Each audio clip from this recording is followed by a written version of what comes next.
Donc Kinshasa moto epeli kumbi mutuka ba grévé pendant 3 jours.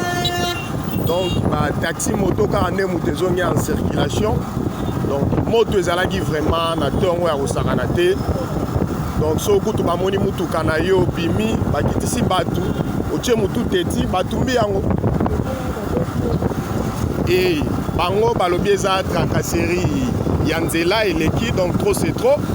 Les yango bazwaki décision basala te pendant 3 jours.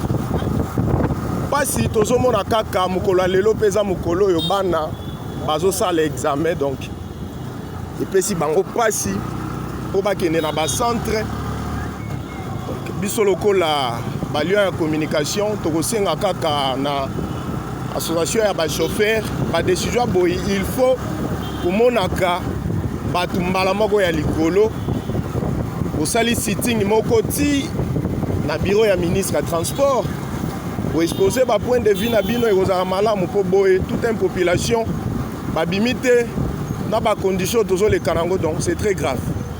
Donc biso topesi kaka sango ekokamwa pendant 1 heure bamotard babaye na bango kope. Donc rien n'empêche pour ba chauffeur bakoka nzala te. Donc à la table kope ozonga.